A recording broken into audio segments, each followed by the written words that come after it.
Bienvenue sur le monde des petits rêveurs, là où chaque conte t'ouvre une porte vers l'imaginaire. Installe-toi confortablement, l'histoire va commencer. Le magicien aux 3 chapeaux. Un après-midi lumineux, Savannah, Enzo et Laurie jouaient dans une clairière bordée de fleurs sauvages. Le vent léger faisait danser les herbes hautes, et le soleil baignait la forêt d'une douce chaleur.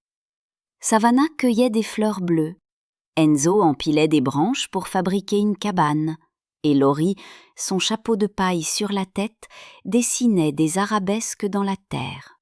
Soudain, les arbres semblèrent s'écarter, et un vieil homme apparut. Il portait un manteau violet étoilé, une barbe argentée qui brillait comme de la neige, et dans ses mains scintillaient 3 chapeaux. Un rouge, un bleu et un vert. « Je suis Hector, le magicien aux 3 chapeaux, dit-il d'une voix profonde. Voulez-vous découvrir leurs secrets ?» Les 3 enfants échangèrent un regard émerveillé, puis hochèrent la tête d'un même élan. Hector posa doucement le chapeau rouge sur la tête de Savannah. Elle sentit immédiatement son cœur s'emplir d'une force nouvelle. « Oh, je n'ai plus peur !» murmura-t-elle. Un grand chien du village s'approcha. Savannah avait toujours tremblé devant lui. Mais cette fois, elle s'avança sans hésiter. Elle tendit la main. Le chien posa sa tête contre elle et ferma les yeux. Savannah éclata de rire. Elle venait de découvrir la force du courage. Puis Hector plaça le chapeau bleu sur la tête d'Enzo. Le garçon sentit son esprit s'illuminer. Chaque détail autour de lui devint plus clair. Il remarqua une pierre ancienne, gravée de symboles mystérieux. Il l'examina, réfléchit et soudain comprit leur sens. « Si j'appuie ici, dit-il, la pierre se mit à trembler. Une porte magique s'ouvrit dans la colline, laissant apparaître un passage secret. Les 3 enfants restèrent bouche bée. Enzo venait de découvrir la puissance de la sagesse. Enfin, Hector remit le chapeau vert sur la tête de Laurie. Ses yeux s'illuminèrent comme 2 étoiles. Elle cligna des paupières, et le monde autour d'elle se transforma. Les arbres se mirent à chanter, la rivière devint un flot de caramel doré, et des fleurs géantes ouvrirent leurs pétales multicolores. « Regardez, tout ce que j'imagine prend vie !» s'écria Laurie. Savannah et Enzo couraient partout, émerveillés. Grâce au chapeau vert, Laurie venait de libérer le pouvoir de l'imagination. Mais soudain, un souffle glacial s'échappa de la porte magique.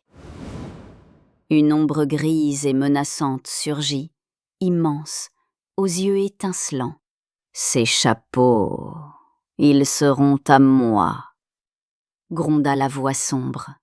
Les enfants reculèrent, terrifiés. Hector resta calme et posa une main rassurante sur leurs épaules.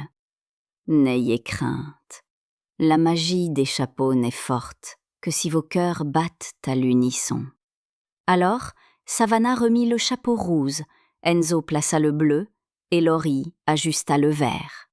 Une lumière écarlate de courage jaillit de Savannah, une aura bleue de sagesse sortit d'Enzo et des éclats verts d'imagination jaillirent de Laurie. Les 3 rayons fusionnèrent en une seule étincelle dorée. Une explosion de lumière inonda la clairière, repoussant l'ombre grise jusqu'à ce qu'elle disparaisse dans un cri lointain. Le calme revint, le ciel s'éclaircit, et les oiseaux se remirent à chanter. Hector ramassa les 3 chapeaux et les glissa dans son manteau violet. « Ces chapeaux doivent rester avec moi, » dit-il doucement. « Mais souvenez-vous, le courage, la sagesse et l'imagination ne viennent pas de ces chapeaux. Ils viennent de vous. » Les enfants hochèrent la tête, Ils savaient désormais qu'ils n'avaient plus besoin de magie pour croire en eux-mêmes. Le soleil se couchait quand les enfants rentrèrent au village.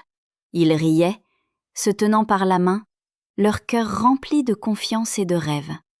Hector les regarda s'éloigner, un sourire bienveillant sur les lèvres. Dans leur cœur, ils savaient qu'ils porteraient toujours la force du courage, la clarté de la sagesse et la beauté de l'imagination. Et c'était peut-être là, la plus grande des magies. La vraie magie ne se cache pas dans des objets, mais dans ce que nous portons déjà en nous. Bonne nuit mes petits rêveurs. Vous venez d'écouter une création originale, Le Monde des Petits Rêveurs. Si tu as aimé voyager avec nous, pense à t'abonner à la chaîne, à liker, à activer la cloche pour ne rien manquer et à partager. Tu peux aussi nous laisser un petit commentaire. Et qui sait, peut-être que la prochaine aventure sera la tienne. À très vite pour une nouvelle histoire.